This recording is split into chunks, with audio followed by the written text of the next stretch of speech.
Welcome to Distribution Talk with Jason Bader, the show where we dive into the stories, struggles, and solutions from business owners and thought leaders in the wholesale distribution market. Hey friends, Jason here. In this episode, I had the honor of speaking with Joy Hudson, CEO and co-founder of Nimble Distribution based in Portland, Oregon. Nimble is a leader in the professional cannabis industry. Whether you are a consumer of these products or not, most of us have had a curiosity about the industry as we start to see changes in the legislation landscape and the green crosses popping up on every street corner. But as Joy shares with us, it's not an easy business to be involved with. From conflicting regulatory statutes to the things we business people take for granted, like banking and insurance, the cannabis industry has more hurdles than a high school track meet. So why does she do it? Because being a professional in the cannabis industry gives her the unique opportunity to make a positive impact on those communities devastated by the drug policies of the past. I enjoyed our conversation, and I hope you do too.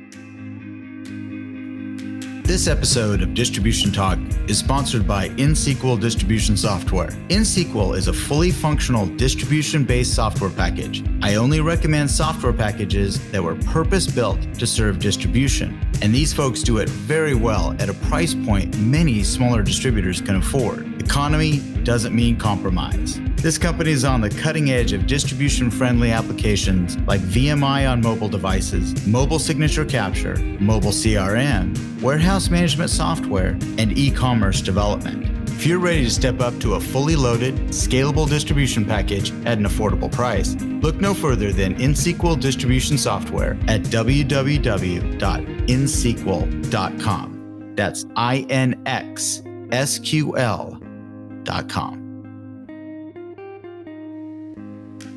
Well, Joy, welcome to Distribution Talk. Thank you so much for taking the time to be with me. Thank you. Thanks for having me.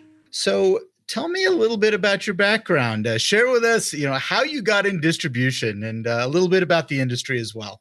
Okay. Well, we'd have to rewind back to my time in Las Vegas. I grew up in Las Vegas, and I've been in a wide variety of different types of businesses in my career. Kind of a wild-eyed entrepreneur, but with a very sales-centric focus. I've always been a salesperson. So even now as the founder, CEO of my company, I come at it from a real sales approach. And at one point I had a wholesale distribution company in the medical space. Okay. And that looks a little different than the one I'm in today. It was more like toxicology and pharmacogenetics and lower extremities. And there were like all of these contracts that you had and that you would execute into building a footprint for different sectors of the medical field. But still very regulated. I mean, You're talking about, very regulated. You couldn't let people waltz into the warehouse and go wander around. I mean, it's a tight ship. Oh, yeah. I mean, and even just the regulations that you have to comply with as far as HIPAA and otherwise are pretty intense. Sure. So while I was in that industry, I was called by one of the owner of the labs that I would use out of California. And he said, hey, so I bought a pot farm, which is like not normally how I hadn't had any business discussions. It's always a nice conversation starter. Yeah. So I bought a pot farm. That's what I did. Yeah. And I mean, candidly, I wasn't even a consumer at the time. Of course, I grew up, it was like my mother's drug of choice, but it wasn't mine. And so he says, I bought a pot farm. I said, well, what do you want from me?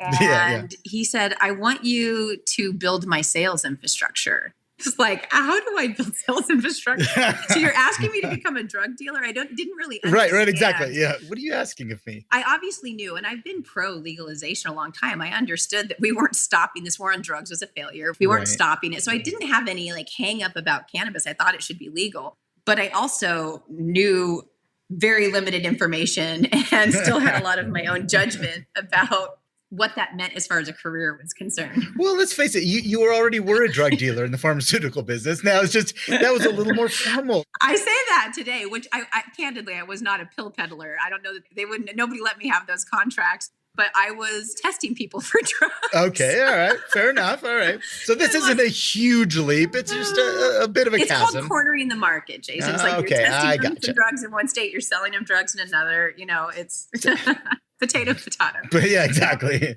So he says, I want you to come build my sales infrastructure. And I just kind of laughed and said, why don't we just start with, I should come see this pot farm of Sure. yours. Yeah.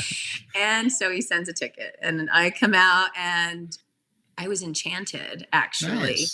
Nice. Very interesting movement into cannabis consumption. I had never even seen one plant. And the first time I saw was 1,000 plants in a field in an outdoor setting in Oregon in plain sight off of a freeway.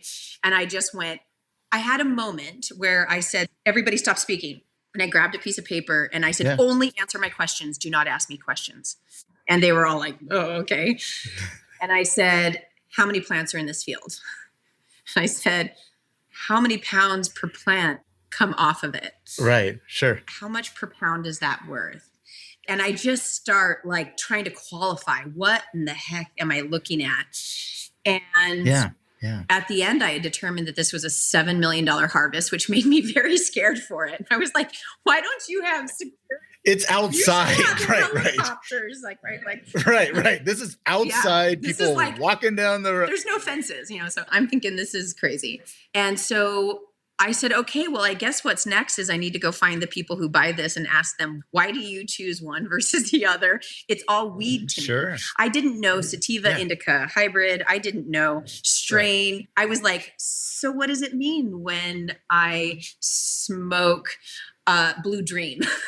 What does smoking a Blue Dream mean? What does that mean? So it's very lame about it, but it's actually great because I always say I love selling something when I know nothing about it because I'm such a more curious salesperson than I am when I think I know everything. So I just came out to Portland and started. I was enchanted. I still lived in Las Vegas and had a company. But I said, I want to make another trip and come up and just see the other side of it. So I saw the side that grows it. I want to see the side that buys it and ask them some questions. And so I came again and I loved Oregon already. I had already established that. I'd lived here for 2 years earlier in my life and I loved it. And so it always felt like I was a Pacific Northwest girl, not a Vegas girl at all. Not a Vegas girl, right. And the desert is not my place. I would hibernate all summer. I hated the sunshine. So I came up, I started going around meeting with retailers, asking them questions. And they were like, nobody has ever asked us these questions. And what I found repeatedly as I was sitting inside dispensaries is I would see people walking in to sell them pounds of marijuana. And it would be what you'll hear me refer to as the bros, because the whole cannabis industry is going from bros to pros. There's a spectrum and we're in a real tense dance right now. So I'm sitting at a dispensary and I'm watching person after person walk in to sell marijuana. And here's how they do it. You got some guy in a flat bill hat who needs to pull up his pants. He's sitting in the lobby. He's got a trash bag. There's probably 10 pounds in that bag sitting inside turkey bags in 1 pound increments. Turkey bags are a hot thing in the cannabis space. People don't realize the industries that we probably have exploded just because of our industry. And turkey bags are one of them. And so they're the perfect consistency for holding marijuana. And so I was watching this process of these people walking in just like with their goods in a trash bag, selling it to this person. And here I just had a conversation saying, why do you buy? What do you choose? How do you know? How do you know what people are going to want? And they're so gracious. People were so gracious with me. And then I just decided somewhere along the way, like, I did need to come out here. This was an opportunity. I can recognize opportunities when I see them. And I saw an opportunity to bring a professionalism to an industry. Where was I ever going to have a chance for that again? And between you and I'm 3 parts scrappy, 1 part like business mind. So I was kind of like made for this. Right. Like for sure. I can dance with the bros or the pros. So I was like, this is my party. Yeah. So I snuck into a party I wasn't invited to. And so when I came out, I decided I have to do this. I did a 1-year agreement on my company with my partner in Las Vegas. I moved to Oregon in 2015. I start working for the medical markets, one of their largest farms. And which then became a legacy farm in this market because of the quantity of 7,000 to 10,000 pounds a month that was being put into this market. And so the sheer volume of that farm, when you mix it with quality and the outdoor nature, I'm so enchanted by the outdoor nature of, we are the Napa Valley of weed here in Oregon. And so we don't realize how good we actually have it here. We're a bountiful state in a lot of reasons, which actually makes distribution such an exciting topic here. So I love that this is your focus. And so I just was taken by all of it and I moved out and I kind of set out in the beginning of medical, there really weren't distributors. There were brokers. is what they were more referred to. Okay. And these were Okay. people who did act as a middleman, like a distributor does. I always say distributors, the best ones are extension cords to the industry, right? You plug in one to the other, you're the center, you hold it all together. And brokers were that for a while. And they Right. were Sure. just the dudes who would show up and schmooze, and they knew how to like smoke in the back of the parking lot with the guy who bought the, stuff there. And so this is how it happened. And I started to like walk in with spreadsheets of like inventory quantities with like test results. And the buyers were like, who is she? Some were offended and some loved it. Gotcha. So you saw a pretty wide spectrum of different, because, I've met people in the industry and there is quite a spectrum. I have friends that, have farms and they've been involved with the medical side for a long time. And they are not bros. They are, they came out of very sophisticated industries and they saw an opportunity like you did. Yeah. Yeah, there's a lot. And I don't want to give any discount to what I refer to. I mean, a lot of people call it the black market. I refer to it as the legacy market. This is the market where everybody took all the risks so that we could be here today. And we'll talk more about that at the end. But there's a high price paid for this industry. No way we can participate in it and not be aware of it. So, here we are. I'm new on the scene. I'm having to get to know people. I'm kind of like, if you watched the show Weeds, I was like the Nancy Botwin of I actually love that show. That was a long time favorite of mine. Yes. People were like, who is this woman in like the Ford, Focus with a spreadsheet and a cute little handbag filled with it instead of a trash bag, So I did it myself and I went around the first year and literally sold weed myself. And there was this dynamic of like, what did I just do to my career? Because I had left what was considered very respectable position and company in Nevada. And I moved here to be schlepping around pounds of weed and selling it to very interesting, choices of employees. And sometimes it's the business, there's a shop owner, which was also very interesting. Yeah. And so I really got into the community. And I would say the whole time, I was actually a pretty judgy cannabis consumer at the beginning. And that's probably some religious roots that I had. So I would always say, I'm not going to be a part of this community. I'm just here to professionalize. I'm here to sell my wares and I'm getting out. Yeah, but it just wasn't. It actually seeps into you because there's some real goodness attached to this plant and the things that it can do in the community. So over time, I kind of just got sucked in. And finally, in 2017, so it was the farm that I worked for. The farm eventually sold to another company, and that company decided, okay, we were on the heels of recreational, which was starting in 17. Mm-hmm. And now that was going to change everything in the cannabis space here in Oregon, because now you were going to go from this kind of medical markets look a lot like legal black markets. Okay. Medical markets are this breeding ground for there's not a lot of rules or infrastructure. And there's people going, sure, I'm selling my pounds of flower to this person. It's interesting. So 2017 was now going to mean that there needed to be, we are incredibly regulated today. And if you participate in the recreational cannabis space, you use a seed to sale tracking system that is so intense. You even have to, let's say I'm going to take a pound from my warehouse and bring it to your dispensary, Jason, I not only have to have a manifest that has my license number, your license number, but even the route that I'm going to take to get there, which it's Portland can change 10 times. Yeah. But it's that intense. And every single package that we manifest out as a licensee has a tag on it that is a metric tag, and it has an RFID tag in it that they don't use, but we have to pay a quarter. It's a racket. We have to pay a quarter for every single one of these metric tags.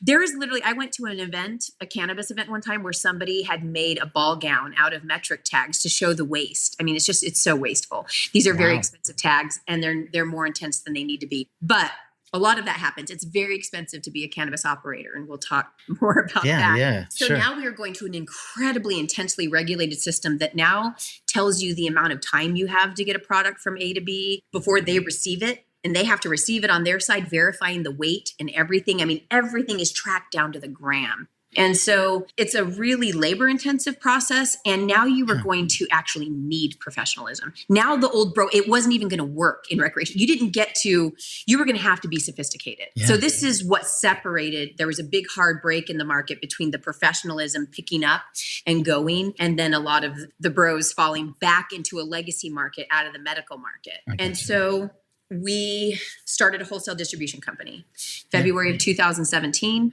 and started bringing on clients for representation, and very quickly grew to about 35 clients, to probably 10 to 15 of them being farms and the other 20 of them being any variety of CPG product. And took that company from February of 2017 until the end of 2018, it was doing 12 million a year. And so grew from like nothing to that. And so it showed you that actually it was really more of the brands. It wasn't that the retailers needed wholesalers, but the brands and the farms did. Yeah, but the growers side did. Yeah, absolutely. Yeah, they're the ones who needed it. And then these were the ones who, like, we're the redheaded stepchildren of the industry in 2017, 18. Maybe we still are today. Because in our industry, it's very much so in your mind that if you cut out the middleman, you get a better deal.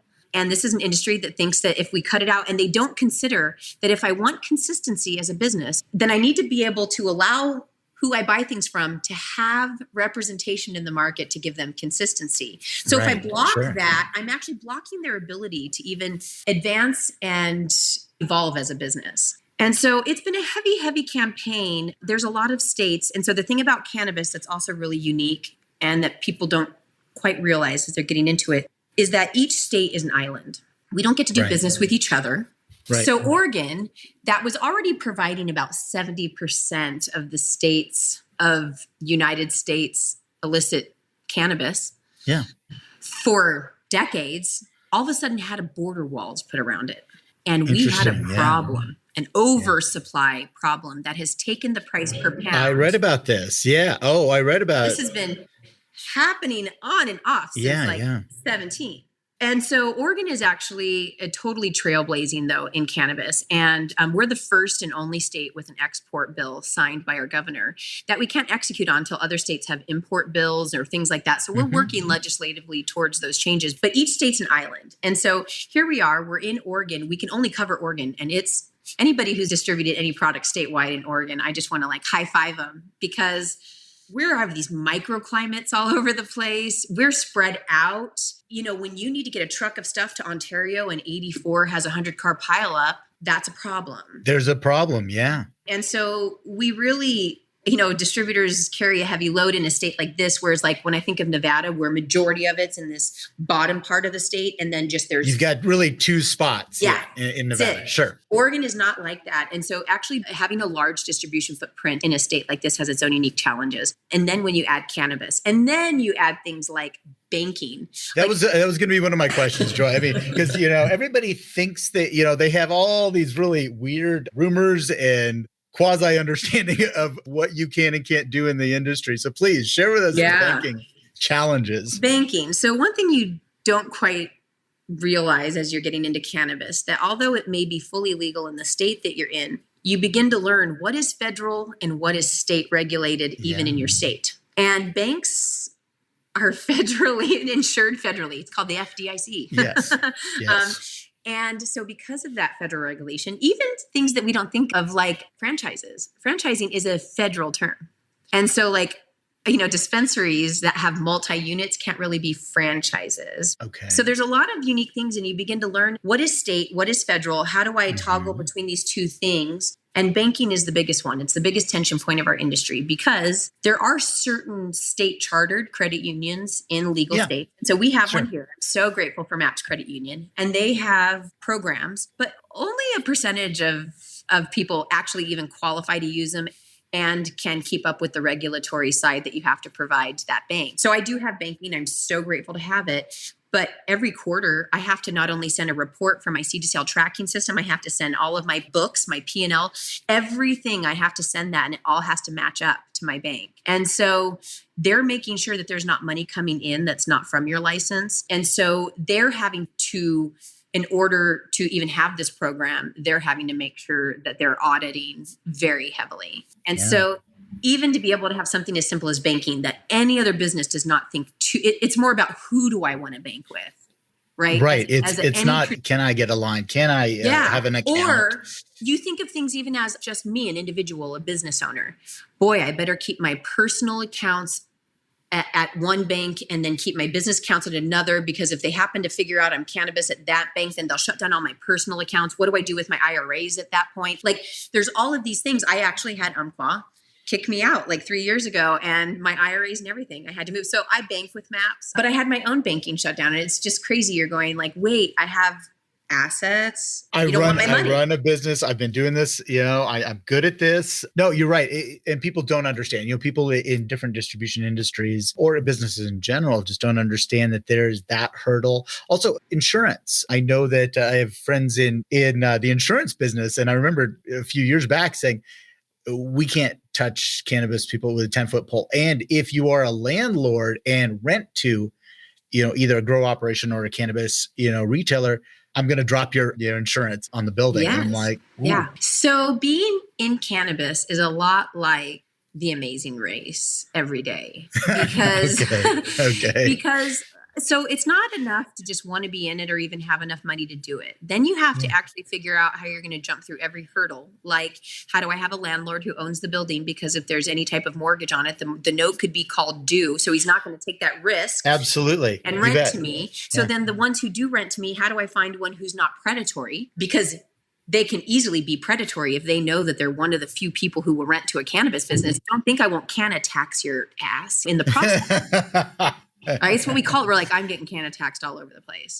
That's and on top of actual tax, we'll talk about a real predatory tax that is a big focus of the cannabis industry to work on federally, because a tax code that was made for a drug dealer in the 80s so that the IRS could actually get some of his assets is being strapped to legit legal cannabis businesses who don't get any deduction other than their cost of goods once sold. So, I mean, like, there's a tax implication. So when I say entering the cannabis space is a lot like The Amazing Race, it's like, okay, so I want to be in cannabis. I have the money to do it. Now I have to find a building with somebody who hopefully is not going to gouge me and actually even let me hold my license there.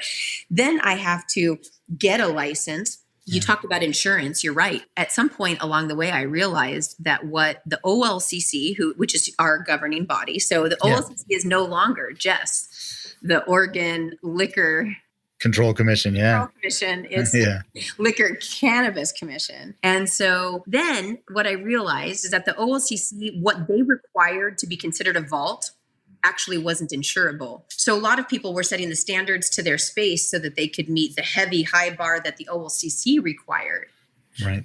But it didn't mean that an insurance company was going to view that drywall as a vault. Fair enough. Yeah. So over time now, the OLCC has updated that, and it's a little more difficult to define a vault. But in the early days, what matched vault for OLCC did not match for an insurance company. So most products were not even insured. It's interesting. So if you think about, and I know you're involved with the Cannabis Retailers Association in Oregon, is that body, do they work on trying to bring all of these different tentacles together on this? Because it's crazy. It's almost like there's rules for this. Now we got a rule for this. Now we got somebody's got to get these people on the same page here. Yeah. Jason, there's no other industry I have ever been in where I thought I need to get involved in lobbying. I have never cared to work some state, federal infrastructure and governing bodies, and then even going to DC and lobbying at the Capitol. No industry I've ever been in, but this particular one, because of the nature of it, it's almost, if you're going to have a big footprint and you're going to have heavy assets in this space, you do become a lobbyist. And so, yes, I sit on the board of the Oregon Retailers of Cannabis Association, and they work tirelessly to protect this space. Actually, I am such a huge proponent of talking to licensees and saying, get involved in your local, you have to get involved in your local organizations to be a part of the conversation. Because just in this session, and in Oregon, we have every other year a short session and then a regular session, then a short session. This year was a short session. And actually, Cannabis had big wins in this 1 month long session that I'm so proud of. And the Oregon Retailers of Cannabis Association, along with our lobbyist, Nikki, killed it. And so we avoided another tax increase, which our industry is always having to hold off, because this industry can easily be taxed back into the black market. If you make it too expensive at a dispensary, people are going to go, they're just going to go back to black market. Oh, absolutely. And so that's not an industry, you don't have people who are selling wine like, man, but I'm really struggling with competing with these bootleggers. They don't struggle with that. We don't have bootleggers anymore. Yeah, we're out of that business. So yeah. So interesting. Okay. So we have to always compete with black market rates. And so we avoided a tax bill. We also, there is an all license moratorium. That means that it's going to be signed, and the OLCC will put an all license moratorium. You will not be able to just apply to get a license in the state for any license type. Wasn't that a problem? Yeah, that was a huge, I read about this, that, Oregon was like the dumb kid who decided, I'm going to give everybody a license. The minute that we went, okay, let's give everybody a license. Well, when you do that, I mean, it doesn't matter what vertical market you're in, saturation of distribution, saturation of retail kills pricing. It does. Kills margin for everybody. It does. It does. So now we're going to have to rewind it. I mean, just to give you some context, Jason, we have about 775 retailers in the state of Oregon. That is more than Starbucks and McDonald's. We only have 4 million people in our state. And so we have 770 dispensaries, which means it's about 1,800 residents, all included, children as well, for every dispensary. Whereas just Washington. That's what I was going to ask. What other states did with this? Yeah. So who was the smart kid out there? Who was the smart one that did this? Each of us are smart in our own ways, and then we mess it up in others. But Washington has 8 million people, and they only have about 500 to 600 dispensaries. Okay. And so they have between 5,000 and 7,000 residents per dispensary. So their dispensaries do much better per dispensary. We are like rats in a bucket. We're just like eating each other to get out, right? And so it's a tough situation. There's a lot of people who are going to go out of business. It cannot be sustained. You cannot sustain 770 dispensaries in a state, and there's 200 more in the queue. So even with this all license moratorium, I mean, we have like 1,700 farms. 1,700? Right. I mean, we're 4 million people. Like, what do we have, a farm per person? Everybody wants to have a farm. Get that old farm deferral. See if you can spend a little. What we need to do is work on a path where Oregon is exporting major quantities of quality, great cannabis across the country legally. That's what needs to happen. So that's what we're working on legislatively. So the biggest win, though, and I have to say the biggest win for this session was I actually want to get the bill number because I'm so excited about it. It's Bill SB 1579, and it passed the House. It's getting signed by Governor Brown here in the next week. And it is actually taking a chunk of our tax dollars. First of all, Oregon ended up getting a lot more tax dollars than they had projected from cannabis. They were like, oh, you guys really like cannabis. And so what the hope was with this bill would be that $50 million a year would be put back into restoring the communities harmed by the war on drugs. And so it would be in the form of housing grants, in business grants, in community resources. And so the bill did pass. It did not pass at 50 million, but I believe it was landing between 10 or 15. I had not checked the final, but it's a start. And we'll start working each year to move that dollar up to where it should be. But at least we are now taking tax dollars. And I think we're the first, state to do that. Again, Oregon is just so great this way. That is actually taking a very large chunk of our tax dollars and putting them back to restoring. I'll tell you, Joy, I think this is kind of a perfect segue to really talk more about your current company, Nimble, because this is actually this is a core value of what you all do in your company. Yeah. Could you talk a little bit about that? Yes. So I guess we talked a lot about what I did grow. And I ended up growing that last company, the wholesale distribution company, to be one of the top 2 largest wholesale companies in the state. And then we parted ways in 2020. I was not an owner of that company. I grew it, ran it. And I did always have an internal desire to go out and then do this for myself. And the opportunity came and I took it. And in May of 21, we flipped our license to active. And my business partner, Marissa Rodriguez, and I, Nimble Distribution is our company. We are a second chance employer. So we're one of the first cannabis wholesale distribution companies or cannabis companies to be a social enterprise. And a social enterprise, by definition, is just with a mission. It's a mission-focused company, but with a profit-ran business, And so our mission is to heal the damage done by the war on drugs. Feels big, should feel big, I guess. Yeah. And so we began seeking, how do we do that? Sounds pretty big. And we decided, we have to start somewhere. And so part of where we start is, who do we hire? And what do we offer within our company? What kind of company are we to work for? Because ultimately we can go out there and solve a lot of problems outside of it. But if our own house isn't clean, like really, what are we doing? And it seems so performative. And there's so much of that out there that we wanted to be careful with what we were saying we were going to do. And so we are a second chance employer. We look to seek out and hire people who've done time for the war on drugs. And we have a really great benefits for cannabis companies. It's interesting what you would say is a great benefit. Other companies, it's probably a standard, but like you actually get paychecks, not cash. That's a benefit. We do have actual benefits and legit Kaiser benefits. And then we're an employee-owned company. So at 60 days, people start accruing stock. Oh, really cool. Yeah. And so that was important to us. So as we were forming Nimble, we knew already there's an organization in town called New Project. And they are fantastic.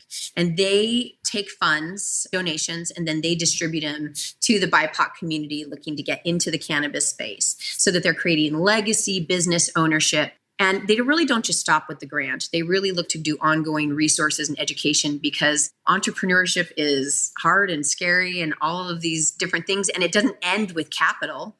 It's like the ongoing challenges of just being an entrepreneur. And so they're there to help those businesses. And so we knew that we wanted to do a lot to support that organization. We really saw their way of handling the funds and distributing the funds. We have so much trust and faith in their ability to do that. And that's not what we're good at. So we decided that we would begin creating brands as a company. And then every brand would have a piece of reparations built into the cog. Right. And so our first brand that we launched in October of last year is Kites. It's a pre-roll pack. It's 10 half grams. And okay, so I got to stop. Okay, so when I read this the first time, I'm like, pre-roll. Oh yeah, it's a joint. I was like going, we call it pre-roll. Like, why are you guys being so pretty here? I mean, it's like, come on, this is a joint, you know? Well, what's interesting is I wouldn't even think of that. I'm so glad you said that. It's just the term that's used in cannabis. Yes, exactly. It took a second. I was like, okay, all right. That's all right. I get it. Yeah. So it's a joint. So it's a highbrow joint. I get it. It's 10 half grams. And actually the rise of the pre-roll pack, much like a pack of cigarettes, is coming along with as our industry evolves. You used to just get singles in what's called a doob tube at a dispensary. Right. And it's so wasteful. I'm learning so much today. It's, I saw this on your website and I'm looking and it's pretty packaging and it's really, it's attractive. Yeah. And the thing that we love about Kites, actually, and I will say it here, this is the first time I'm saying this publicly. So when people see Kites and hear Kites, they immediately go, oh, high as a kite. I get it. Oh, I've had several say that to me already when I said I was going to be interviewing you. Yes. Like they get the joke.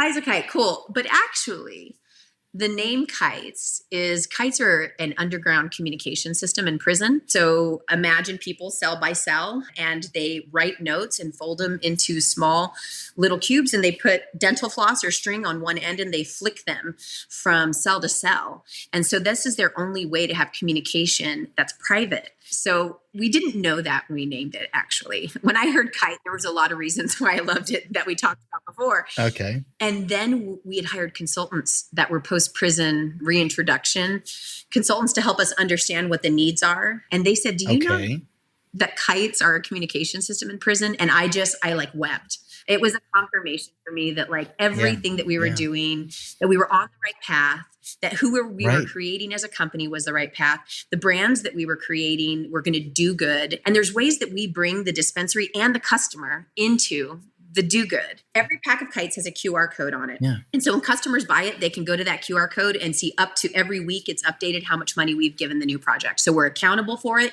You can go on the exact dollar amount that we have given to them. You see how many packs have sold. It's 50 cents per pack. You can do the numbers yourself. So we're very accountable. And then for we call them retailers. You'll hear me switch back and forth between retailer and dispensary, but they're the same thing. It's just now that we're not in a medical market, now that we're in a recreational market, it becomes retailers. Yeah. So anyway, retailers get a quarterly impact statement from us. And in that statement, we tell them how much money we gave to New Project. We tell them how much their store participated in that. And then we give them a story of where some funds have gone so that they get that they're actually, by choosing to carry this product and by choosing to just be a champion for it in their store, that they're actually having an effect of a Black-owned farm across town who's HVAC unit went out during harvest and they would have lost a lot of money. Our funds went to go buy them an HVAC unit. And then now let's see how we can support that farm and get their flowers sold. Like, why not? So there's a lot of ways that we bring in the consumers. Our actual next round of packaging for kites is going to have box tops that people can clip off and send in for actual kites, because we really just do love whimsical things and playing. And we have our warehouse is not like a standard warehouse. I mean, I have a swing in my office from huge rafters, and we move around on skateboards. We have a half pipe. I mean, we're a real fun culture of a company. And then we really care about doing good. We just do. And so we've given almost $9,000 to new projects so far, I think. I have to look at the most current number, but it's close to that. We would love to give them $200,000 or more in 2022. And so we have partner farms, and so we have consistent material. It's great. Anyway, we have some future brands coming out as well that we're over the moon about, and they also a piece will go to restorative justice. And so I think at one point it hit me, and this is probably the point that I actually crossed over to become a member of the industry. It's not lost on me that when I look at the many, many profiles of people who've spent time in prison for cannabis, that they're Black. And that here I am, a white woman, earning a very nice living off of this same plant.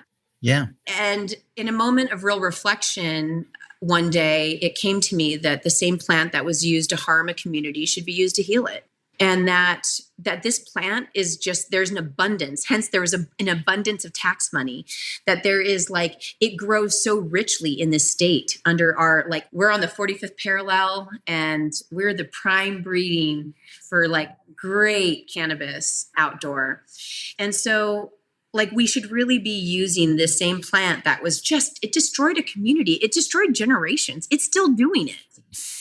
And that we should, if we all as an industry built into our infrastructure the reparations, and then demanded that our states, as we become more and more relevant because of tax dollars, we need to be organizing as associations and demanding that they take some of those funds and restore. And so that's a big mission of Nimble, is that sure, we're gonna create top line revenue. We're gonna be profitable. Yep. All of the things that you do, but we're going to make an impact in the damage done by the war on drugs.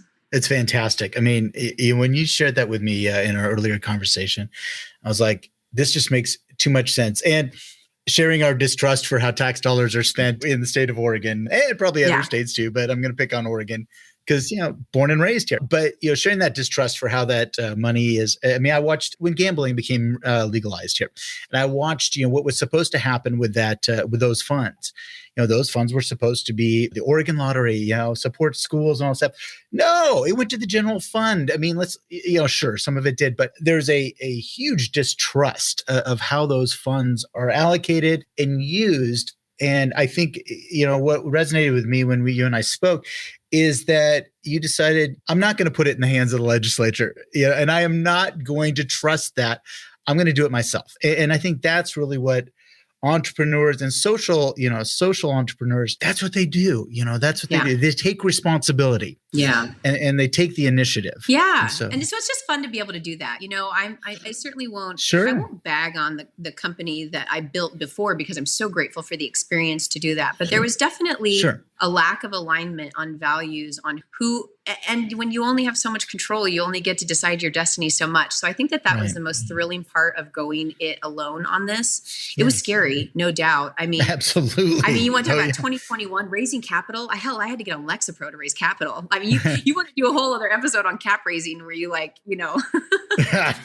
cue the, barf bag. It was hard. And it was hard not only because raising capital is hard just as a business owner, period, but it was also hard because we're in cannabis. And then it was also hard you have the inherent roadblocks. And it was also hard because we were women. And then it was also hard because we were women who wanted to actually use some of our profit before we even made it to give back to a community that took the hit for us to be here. We did find our capital. You made it tough on yourself. Let's just put it that way. You decided, if you were going to write down, how am I going to make this as difficult as I can to start a business? Nailed it. I think you get it. I think you nailed it. Absolutely. Nailed it. I think you found it. So, So, but here we are. And I have to say, we're in a real magical season of big, fast, up and to the right growth. The community is so amazing. They have really embraced us. And we're so grateful for that, because It's a lot of twists and turns. This particular industry is really unique. And so I had to go through a lot in 2020 and 21, but man, 2022 is just my most fun year so far. And to see it come together, to see I've told you, Jason, you got to come to the warehouse when you're in town. Oh, I intend to. Yeah, I absolutely intend to. It's just a big, I can't wait to go there after this because we're having a big party next week and we're putting a lot of finishing touches on things. But even our employee break room is a place that's, we provide lunches for our employees and we actually have things there for them to cook, air fryers and stuff like that. We want people to eat a meal. We're low on waste too. So everything's plates and cups and, and dishes. And we're putting in a coffee bar today because we've heard from our employees that it would really be a big deal to them if they could make hot chocolate or tea or coffee at any time. And so those things, we look at them as culture dollars. So coffee and cannabis is what Oregon's all about. We do, right? all about it. And brew, which we can't have. And right. Might as well hang out with the brewing community, the craft brewers. Yeah. So it's just such a great place to be. And I'm so grateful. Absolutely. No. This has been a fascinating story. And I think one of the big things, Joy, is really thinking about this. Again, looking at the professional hurdles that you go through. I mean, this is something that, as you said, it was an unprofessional space for a long time. And you've probably seen so many things. You just shake your head to actually observe that, Oh, you want just one? Here's one. Okay. All right. Please give it to me. Yes. Who would do this in normal business? We had sold a large quantity to a retail group, and this retail group is not known for the best for paying their bills or paying it on time. And it really sucks to me when somebody forces you to be a jerk, when you're I didn't even want to be, but you're making me be. So I had to get a little rough and tumble, and I'm totally willing to. People who know me well enough are Joy loves a good fight.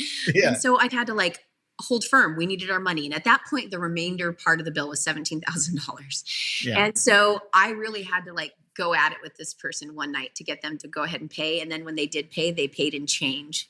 So we all of a sudden received a bucket at our warehouse of a huge thing of change. And then so we went to our bank to turn it into the machine. Yes. And they had overpaid by $1,700. So we had a party in their honor. Oh, I would too. Oh, absolutely. Oh, I love that. Yeah. Okay, bro. You're not, you are still in the bros space. So, that's funny. That's great. He delivered it in his Lamborghini. Lovely. Fine people. And I think that's one of the things, Joy, and I know we have to wrap up, but one of the things is you get the opportunity to look at customers like that and say, maybe we don't have to be friends anymore. Maybe we don't have to. And that's the greatest thing about owning your business, and I do it too. In my practice, I choose not to do business with people. I know who they are, or they've burned me in the past. And I said, here's the greatest thing. I don't have to work with you. You do not have to take headspace in my life. You're gone. No. You're out. I'm brooming you. You're done. And so that is a great thing. When you run across that situation, and yes, you have to be tough sometimes, but you also get to make a choice. And that's almost the ultimate revenge is choice. Yeah. I don't have to work with you. I have a grief per dollar calculation. Interesting. And there is it's my DPD. And there's only so high I'm willing to go on the DPT with you. I'll have a line item for grief per day. Fair enough. Joy, well, this has been a pleasure. Thank you so much for sharing this story with me and talking about what you do. And, I hope, I just wish you all such great success. I mean, it's a great story. I love to see what you all are doing. I'm excited to come out and see the warehouse. I want to see what you all have going on. Yes. But again, thank you so much for taking the time. I really had a great time listening and speaking with you. Thank you. This was actually my first non-cannabis podcast. And I like to remember that I'm still part of the actual bigger business world, not just cannabis. And so thank you. Thank you for having me on. You bet. My pleasure. My pleasure. Thank you for listening. If you liked what you heard, consider hitting that subscribe button. Links to sponsors, products, and services mentioned during this episode can be found in the show description area on your podcast application or at www.distributiontalk.com. Distribution Talk is edited and mixed by Andrea Klunder and Edwin Ruiz at the Creative Imposter Studios. This episode was brought to you by my company, The Distribution Team. We are a consulting services firm dedicated to helping wholesale distribution clients remove barriers to profitability, generate wealth, and achieve personal goals. To learn more about how we can help your company succeed, check us out at www.thedistributionteam.com.